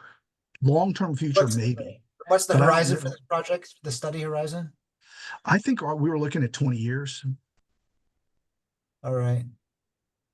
So a lot of this stuff is chicken and egg. I mean, Yeah. yeah, just leaving it there. No, I understand. That's why I said I want to make sure that we're not ruling out something or doing something that wouldn't allow for it in the future. And if there's something we can do to accommodate something now, we can look at doing it. I mean, it could be anything. That's what I want to make sure that we're not ruling Right. it out. But Exactly. putting BRT on its own lane on 29 might be, I don't know how you do it Right. without an alternative for the traffic that uses 29. I hear you. I'm just saying that the crystal ball, you Yeah. know, I mean, with the stuff we're looking at for some of the solutions, it's really going to focus on some of these parallel roads for preliminary for the transit to work. But we can't put everything on the parallel roads because those will fail too. So I want to make sure we're I hear you. I balancing just want it to go on across the record and network. say I don't want like some density analysis from now completely ruling out some option that actually might be a feasibility maybe 10 years from now when things And, actually and, look and different. we're not really doing a deep dive study. We're leaving that for the MPO and the Transit Authority once they get going. We just didn't want to we wanted to make sure we were going to do our due diligence to try to make sure that we're not going to do anything that's going to impede that in the future. Okay. Any other questions? All right, thank you. So 7A, Safe Streets and Roads for All update. Goran doing that one? So Florian had to jump off a little bit early today, but I can give all of our staff updates under here. I'll take that one too. Well, we're at 7A through E. For Safe Streets and Roads for All, we've officially arrived at the end of our performance period for the grant. So the grant closed on September 30th, and now we're doing all of the closeout materials that we need. So we're cleaning up the final invoices, doing our reporting for it. We've done a lot of work to prep press releases, communications material, videos that we're really excited to launch. Right after we received the final approval from FHWA, and so that can take, we're not even sure what the timeline is looking like on final approval. But all of the boards have adopted the plan officially. We've got support from everyone. We have some printed copies we're really excited about. They some at the libraries locally, and so we're just cleaning up these last couple things and waiting on final approval for that project. Was there any capacity in the planning grant? I know that you could do that regionally, and then each jurisdiction has to submit if they want to do for an implementation, right? But was there any capacity in the first grant to assist or help get ready for the implementation? And we did not include that as within. But I mean, okay, but I mean, would it even have been feasible to do that? Yeah, I think it would have Like been. a bridge kind of use? Just didn't think about, so if we were doing anything like that again, maybe. Yeah. And we did learn that the TJPDC and or the MPO could be the applicant. We actually can apply on behalf of local jurisdictions for locally implemented projects that are local match done locally. We could basically facilitate the grant management on behalf of the local jurisdiction, but it would have to be a locally funded, locally supported, all of that, The match and everything. thank you. And we have our staff reaching out to each of the jurisdictions to see, are there any projects at all in your safety action plan that you guys are interested in submitting an implementation grant? This next round is the last round of implementation funds. So we're positioned to be able to support if we can. And when is that grant date? Last year's was released, the notice of funding opportunity was released in April. Yeah. And that's you might have to correct me, that's an 80-20 match. 80% federal, 20% local. And so there is a match requirement, but I mean, it could be an alternative to submitting bids or another source in addition to a smart scale also. Yeah. Great. I made that note, but I trust that question means it was noted. Wow, thank you. Awesome. All right. Next is Campo and Saw MPO. The Why board, do they just call it swamp? That would be. we only included this one on here. I just wanted to thank everyone for coming. It was very exciting. Everyone loved the presentations. We got great feedback from everyone. Folks requested materials. Everyone kind of wanted to see it. So I just wanted to thank everyone for coming and for your time. I appreciate it. Right, and then the raised bill debrief. Yes, so we received notification, I think it was back in July, maybe, that we did not receive the raise build grant that we applied for the Rivanna River Bicycle and Pedestrian Bridge project. We were offered a feedback meeting and we did attend that on September 25th. And so they weren't able to provide any written feedback. They said nothing could be recorded. So, you know, we have our notes that we got from the evaluator who saw it. So first she started with a couple high level takeaways from the last round of build. So she communicated that they had $10 billion in funding requested, but only had 488 million to award. 30 projects were awarded, 23 were capital projects and 7 were planning projects. Our project was a planning project. It was a 50-50 even split between urban and rural project location. No projects were awarded in Virginia.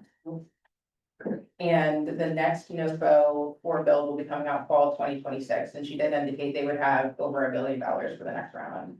And so specific feedback for our application, there are 8 merit criteria that our project is rated on, so that's safety, environmental sustainability, criteria like that. Our overall merit criteria rating was highly recommended. Out of those 8, every single one rated very high except for innovation. That one rated medium.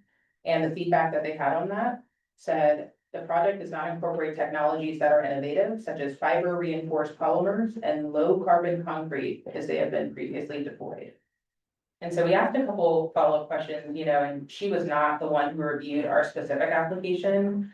We asked if she could see the previous application, maybe the previous feedback to see how it compared, and they didn't have any of that data that they were able to share with us. But she did recommend resubmitting it. You know, she said it was a great project and it just advanced to the point, you know, after going through each of the different iterations of being evaluated, then it gets to the point where it is selected by the secretary. And so it just wasn't picked this round. I just wanted to give you all that update. Questions? Innovation thing just broke my brain. Yeah. What? It's encouraging though that all the other categories were scored very high. So that's encouraging if they're saying, we recommend resubmitting.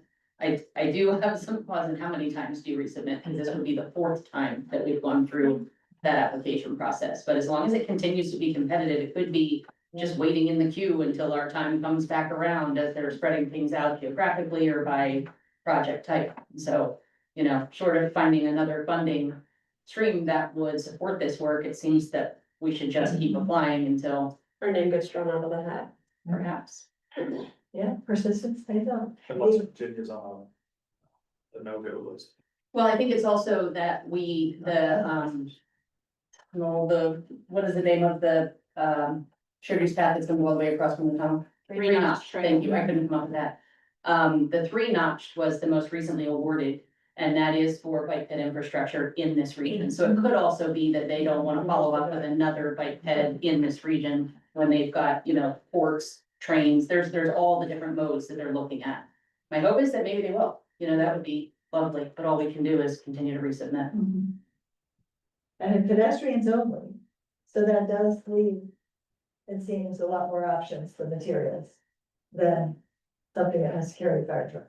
Because we've basically done a EVAP bridge as opposed to something lighter and airier and roads. I assume there's a website that explains the 8 criteria. Yeah, it's in the previous NOFO, the ones that we were evaluated against, their notice of funding opportunity is a PDF document and it outlines what each of those criteria need and how they rate them. Did you send that? That'd be great. You may have sent it out in the past, I'm just. Great, thank you. Did you already send out all the presentation things from the join the meeting? So they were all posted on our website, but I can Oh, circle that's back what and send them background again. Or just send me an email reminder that that's where they're supposed to be, because I don't go fishing unfortunately, Right. and then I miss things. And then the travel demand management study. Yeah, so this is an update on one of our work activities that's included in our ECWP for this fiscal year. Just wanted to share that staff are currently working through existing conditions documentation of that task. We have started pulling together previous plans that have been completed in the MPO area, and we're pulling all of sort of that base data for our planning process. We're pulling census data. We've connected with UVA for their Walking Commutes program to get some origin destination data specifically from them and their employees. And we've also connected with MPO, the micro mobility vendor, that's providing all of the scooters and the bike share that's in the region as well to collect that data. And so we hope to have a more substantial update. Right. At a later date. And then, alternative dates for our regular board meeting dates. Alluded to this earlier. We always move the meeting from Christmas Eve, that I guess is what it is, that you, to a different time, and the options are the 10th, Wednesday the 10th, or Wednesday the 17th. And so Supervisor Malik, I did see your email. Do both of those can. Our 17th meeting has moved to the 10th, as far as I understand. So we don't have the 17th. So the 17th is now, I That would haven't be told you fine. backwards, I don't know. But this is the correct, for Claudette's calendar, she moved it to the 10th. And canceled that, okay. City's on a different calendar and us, do either of those dates appeal to you? Okay,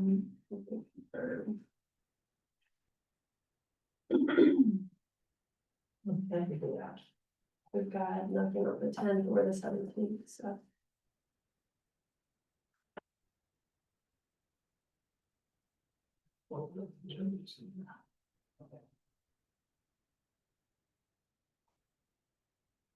Yeah, we're scheduled for 12/3 and 12/10, so the 17th would be Albemarle's preference. And did I hear that you all wanted that to be a virtual meeting as well? Yes, Okay. I think that was suggested here.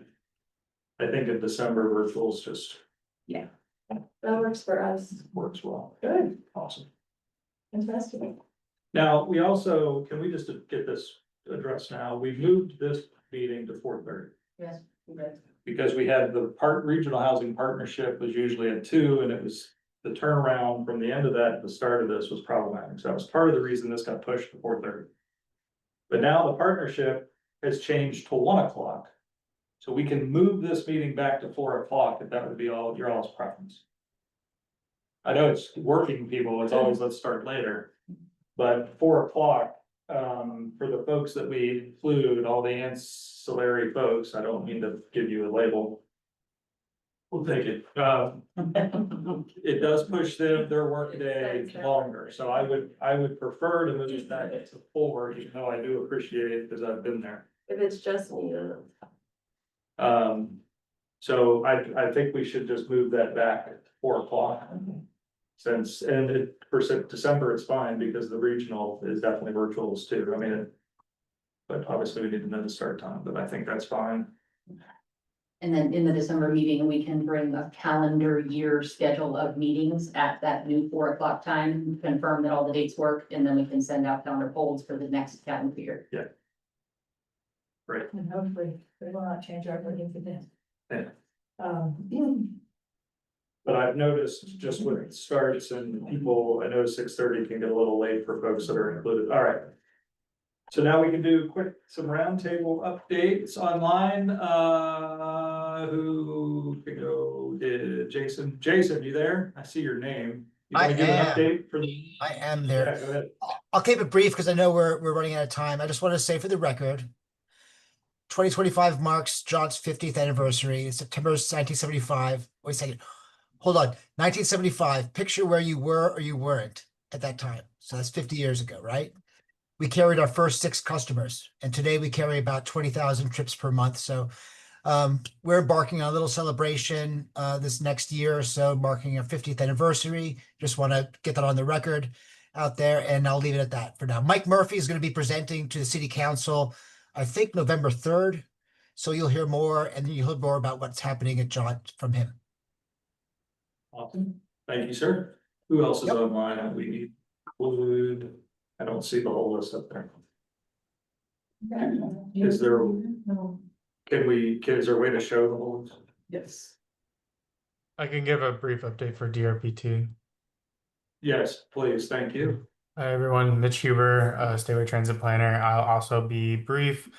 We've kind of already touched, it seems like everyone's very aware of Smart Scale. Meet with us by the end of October if you have any transit primary applications. Our grantee webinar application workshop will be November 19th. So mark that on your calendar. We'll be sending out invites for that in the coming weeks. We are meeting with MPOs for the coordination of the next STIP cycle, and that includes TIPS as well for the FY 27 to 30. We already have Charlottesville on the books, so no need to worry there. And you'll be hearing more about that in the coming year from VDOT as well. Our statewide rail plan will be kicking off early next year, so be on the lookout for engagement from our rail team. And if you have any comments or questions ahead of that, feel free to send them to me and I can pass them to our rail planner. And our 2025 Chisholm plan update should be complete by the end of the year. So be on the lookout for that for our human services, coordinated human service mobility plan. But yeah, I believe the only other thing of note is our Federal Rail Administration's notice of funding for intercity passenger rail. So if you had any inclinations of applying for additional funding, applications are due by January 7th, and that's including any capital investment on existing passenger rail routes. And that does include crossings this time around. So if you have any questions, feel free to reach out to me and I can get you in contact with our rail planner. And that's all. Thank you. Okay. Thank you, Mitch. All right, we'll go, I think that's all we need from online. Stacy, you need that? Yeah, I've got some project updates. The hydraulic bundle, we're at the stage of doing punch list work, so they're almost finished out there. And of course, the pedestrian bridge ribbon cutting is November 13th at 10 a.m. The Albemarle design build bundle, we've got 2 projects underway, the 680 bridge and then 240, 250, 680 roundabouts. Soon to start in early November is the 5th Street roundabout, and then Rio John Warner roundabout in early 2026. Fontaine bundle, which is the interchange, the streetscape portion that they're in the city, and the hydraulic district avenue roundabout. We received technical proposals earlier this month, and the price proposals are due November 3rd. We expect to take that package to the CTB on December 10th to hopefully have them award it, and then the design work would begin soon after that. And finally, the exit 107 park and ride, we signed the package, gosh, maybe 2 weeks ago with the district and sent that down to Richmond for advertisement in December, which means they'll do the bid letting in the February timeframe for spring construction. That's all I have. Awesome, thank you. To Charlottesville, any transportation? Oh, yeah, that's funny milestones to celebrate this month. First I'll start with, the city and county sponsored the Urbana Trails Foundation's The Build Trail Festival at the end of September. We had several hundred people join us on trekking around the city, hiking, biking, running. Councilor Bobtron and I got to stay out and enjoy the rain for a very long time that day. We were the last, always the last We were people on the trail. for it. So we were the last people on the trail. The trail slow folks got off the trail. My wife being one. Also want to celebrate, we have completed our Rugby Avenue shared use path. That's a path that connects Rose Hill neighborhood into McIntyre Park. That's been a project we've been working on for a very long time, so we're happy to see that done. And the other big thing we've completed is our lawsuit. We're settling our lawsuit related to our zoning code. That is going to generate some transportation stuff. We're going to have to do a study on our infrastructure that includes utilities and transportation to see what the impacts to growth in the city might be related to the zoning code. And so we're working through what that study is going to look like right now. interesting model conversation we're having. There are a few other things that I can mention, but the other big thing that we're going through in the city right now is sort of realizing that 2026 is gonna be a big year of construction, or at least the start of the life. Several years of big construction that will be happening around the city. We've got a project on Fifth Street where we're looking to do a bikeway that we would probably be implementing early next year. We're also looking at Rose Hill for a repaving plan that we're gonna be implementing early next year while we repave. And then there was the demonstration project that came out of our real estate group, Blue Ridge, that we want to also put it in next spring. And that's on top of a bunch of big construction things like the VDOT funded projects we have on East High Street, on Industriescape, Barracks and Emmett. We're also looking at, for the next 3 years, tearing up all of West Main Street to put all the pipes back in different places. So that's going to be a major construction impact.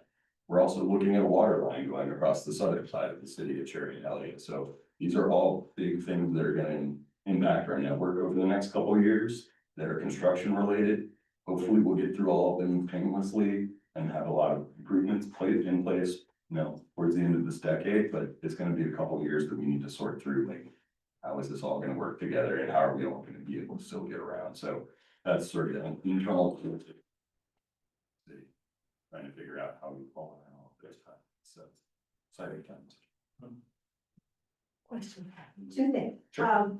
With all the things going on. Yes. If you can, put up warning signs like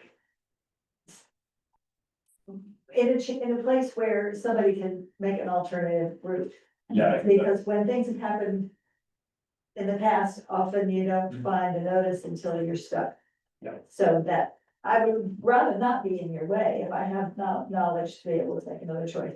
Second thing, I just drove through the new thing, Rugby Avenue onto the park and then up onto the bypass. It's my favorite route. But I did notice at the new four-way stop where right before you enter the new paving, or through whatever it is, three-way, the stop sign from Rose Hill, you go to the Rose Hill light, take a right, the stop sign for the next block is so far to the right, it's almost invisible. Okay. And there was great confusion the other night coming home to the meeting, because people were like, wait a minute, you're supposed to stop.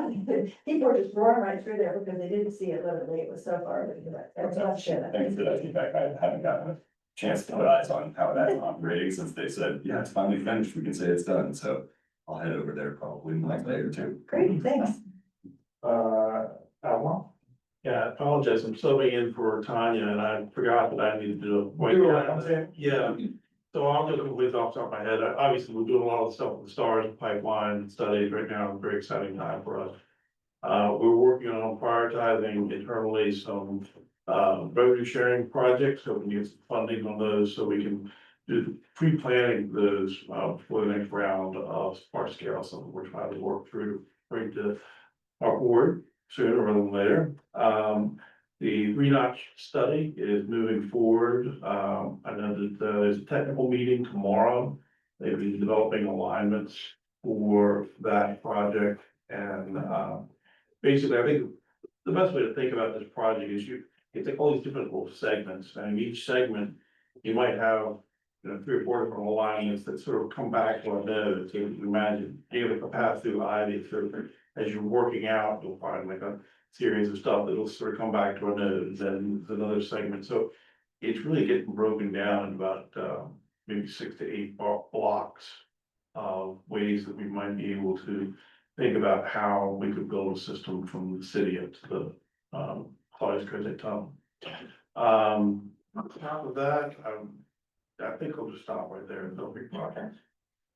I would just build on, and we talked to our conference and plan last week, so that's been huge. I would just make the recommendation to Ann's point, because it took a truck running into a bridge. And then a light out over somewhere on Pantops that basically just stopped everything. Nobody So was there last week. even if the light had gone out on Pantops, it would have been a disaster. So I would hope that the two staffs do work, so whatever your choke point is, your truck hitting the bridge. the other things are thought of in a way that maybe that project's not going on. I think we're at the level of partnership that that kind of coordination can happen. I think we've been talking a little with VDOT about that too. I know Sean mentioned that there's could be a lot of construction over the next year or two. Yes. There needs to be some thought about that. I mean, unless you wanna do the Warner Parkway roundabout, your projects, the other, just close everything up and then nothing will get in for the inner circle, maybe we could do it. So Sounds really a good time. that's right, I was like, yeah, I know one person that would endorse that. All right, Christine, anything you'd like to add? I do I've the, got two things. One is I just want to make sure I summarize some of the requests that we got from you all and make sure I captured them all. One is that we had a request for a presentation on state funding for transportation, specifically, but not limited to smart scale, high priority program and district grant. We had a request to provide round 6 consensus scenario data and analysis on the last round of projects applied for and how they fared. We got a request for more detail on public comments from the pipeline study for Barracks Road. A request for build, raise, grant criteria to be circulated to you all via email, a request to send a link to all the presentations from the joint meeting. And then we're gonna create a revised meeting schedule through the fiscal year, to present at December 10th. Did I miss anything? We don't have to do anything before then, do we? Other than meet with the CTAC group and invite them to. I think the request for the input or. Yeah, have them come up Within with an the- idea of what they Yeah. want, Have it on that agenda. the consensus there. So just, if we do disband them, I don't want it to be a surprise for them. If we do decide to keep them around, I don't want that to be a surprise. Absolutely. Yep, that's captured. Thanks. The other thing that I just wanted to note is in their, what month was it? October meeting, TJ PDC commissioners approved a scope of work for some tenant improvements to our office spaces and meeting spaces here at the Water Street Center and over at 401 Water Street. We are working with the owner of our building to be able to schedule that out to determine when we will need to have this space uninhabitable by people while they work on those renovations. I don't have that schedule yet.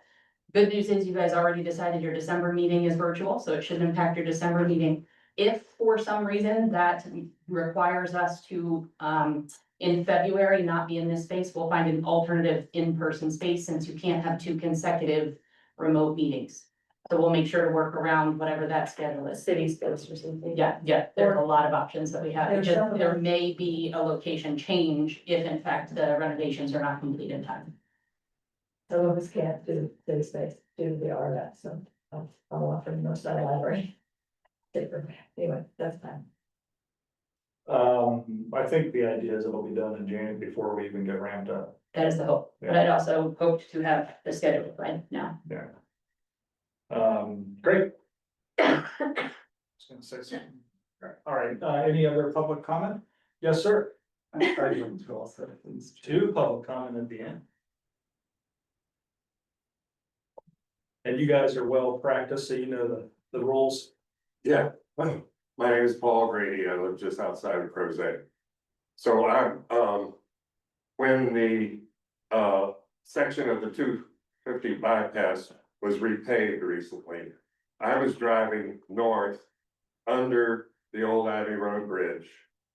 And I watched a car drive down the old Abbey Road ramp.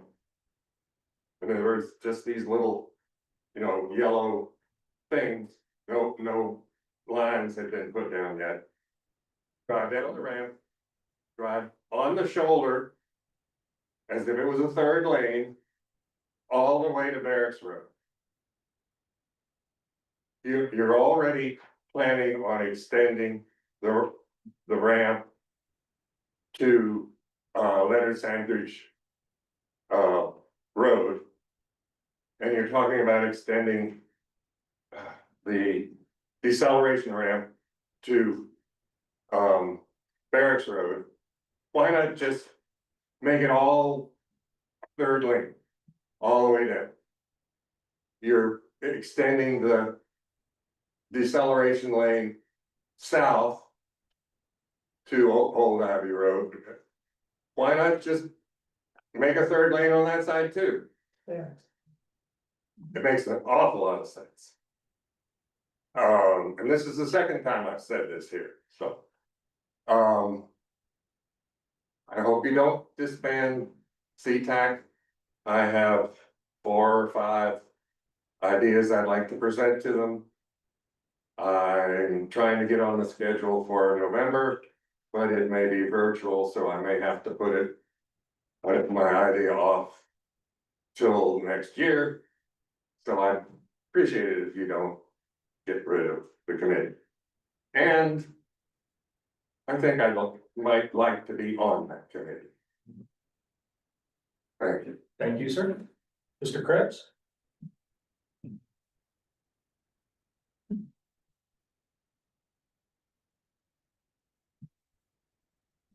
Good evening, I'm Peter Krebs from the Piedmont Environmental Council. I'd like to just build a little bit on the conversation with Chair Galloway before the meeting. I think that folks who work on transit understand what I'm about to say. And I know that Carter will focus on this, but I think it's important for VDOT to hear what I'm about to say. So the transportation paradigm of the 29 corridor is about to really change, right? That study shows a BRT, let's not get stuck on that, but like enhanced transit up to the South Fork of the Rivanna River. The sort of Main Street element of 29 from the county's perspective is about to go all the way up to the North Fork.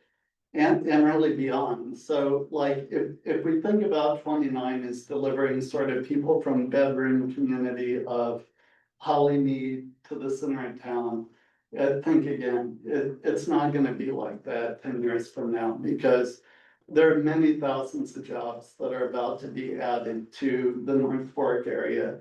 And not to say nothing of Greene County and folks who are living up there. So we really need to be thinking about 29 not only as a regional connector, but almost like, you know, a barbell that's got major employment centers at the north end of the county and major employment center at the south end of the county. So I know the county planners are thinking about that. I think that Carter will begin to work through the implications of that. But VDOT, you have to be on board with that too. That's so important about the trajectory of the county. If we want that to work at all, like at all, we have to transit be a really key part of that. So that's all I have to say. We're all on the same page with this stuff, but I think it's something that's important that needs to be said. So thank you for your time. Thank you, sir. Any others? Online, anybody?